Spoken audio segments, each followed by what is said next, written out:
There was a king in Vietnam, yeah, and that royal scholar Trạng Quỳnh, he always make fun of the royal household and all the big officials in the court because they are snobbish, you know. He never liked them. Yeah. Most of them just either say yes sir or no sir, yeah? Yeah. So he always tried to make fun of them. One time, the king complained that he could not eat very well. Food didn't taste good, even though he had all kinds of delicacies from the nation or even the whole world offered to him. Trạng Quỳnh. His name is Quỳnh.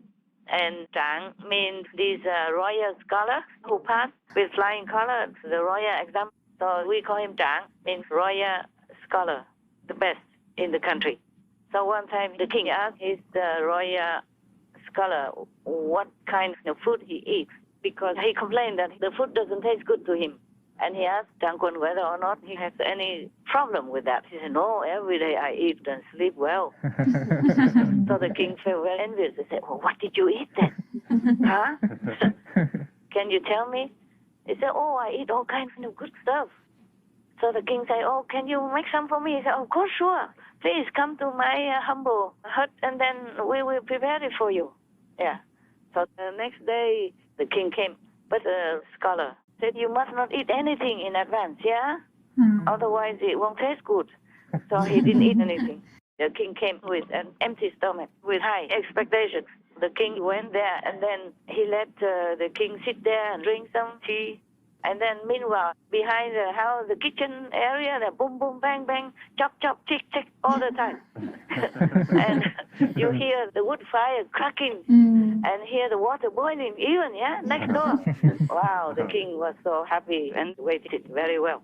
I sat from morning until noon. Nothing happened yet. So the king asked, oh, when will the food be ready? I'm hungry. So the royal scholar said to him, oh, please be patient, Your Majesty. I'm sorry, this is very special. We have to prepare for a long time. It won't taste good if we rush it. So the king said, okay, no problem. I'm just asking. So I sat there and looked at the clouds, the leaves, and the whatever around him, yeah? And talking about the weather forecast, yeah? And until afternoon already, nothing. And still hearing all this kind of cock, kang, bang, bang, and the boiling and cracking fire in the kitchen. The king said, can I go and have a look at what you're cooking there? He said, no, you don't go there, no. There's too small an area, too many people, and it's dirty and the fire and all that. It's not good for a majestic king like you. No, please stay here, be patient. It will come. Okay, so until evening, the king almost died. The king said, okay, whatever, never mind, just give me anything. Okay, even it's not yet well cooked. I'm hungry, I can't bear no more. I didn't eat anything all day. And the tea made me feel more hungry, so please. So the royal scholar brought out, you know what, something? Boiled peanuts. Simple white rice and some, we call tofu roux, the fermented tofu. Yes. That's it. So he said to the king, you eat the rice with this peanut, you dip in the fermented tofu sauce. So the king did that, and he kept eating, wanting one more rice bowl, after another rice bowl, and after another rice bowl. He enjoyed so much, and then he was full. Trạng Quỳnh said to him, so meanwhile, you just eat this first to make your stomach calm down. Yeah.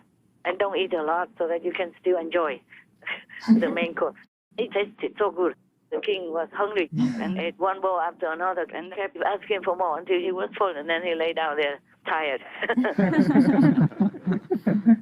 The king asked him, what is it that is so good? He said, oh, this is what I eat every day.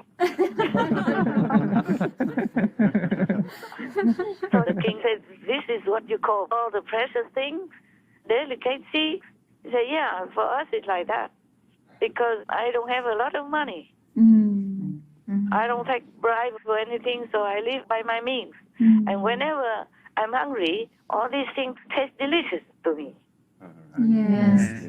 Right. The king said, oh, so do you have the stew of stones still? cooking or not? He said, no, sorry, there's nothing there. Just it's your hunger that makes this thing taste good to you. There's no such thing as stew of stone. Because he was telling the king before that the stew of stones takes a long time to soften, to cook. Stone, stone. Rocks, yeah? Yes. He named it. The delicacy that he was preparing for the king is called the stew of the stone. Yeah. He invented the name. Afterward, the king understood. So they both laughed, and he didn't punish Trạng Quỳnh at all. He was thanking him for a delicious meal, and he was so satisfied like never before. Yes. You see, being a king is not all that good. I am glad that we are not kings at all. Because the king has to eat cold food first. The eunuch had to taste all the food before the king. So you eat like second-hand food. Right. Just in case somebody poisons him, the eunuch will die first. So he will know he won't eat. But he has to wait for the eunuch to taste all the food before it comes to him. Right. Yes. It's already prepared on the tray, and then the eunuch tastes them one by one. And then when it comes to the king, it's far away from the kitchen. Yes. And then they bring it all there and wait until the eunuch tasted all of them already. Can you imagine? Is there anything more hot or, appetizing? Yes. And also too many things, and he forced himself to eat every day 3-4 meals like that. So he tastes nothing anymore because he doesn't eat when he's hungry. And not fresh like natural things, like you go in your kitchen and you cook and you eat right away. Yes, Master. And you're already hungry, your stomach prepared. Yes. In some of the holy books, God said to humans that you should never eat until the angel calls you. Meaning, if you are not hungry, you should not eat. Understand. It doesn't taste good, it doesn't digest well. Yes. Actually, I read somewhere in some scientific article, they say that vegan people are healthier and live longer. And not just because of vegan food, but if they eat their meals with a window of 11 or 12 hours in between, then they will be healthier and live longer.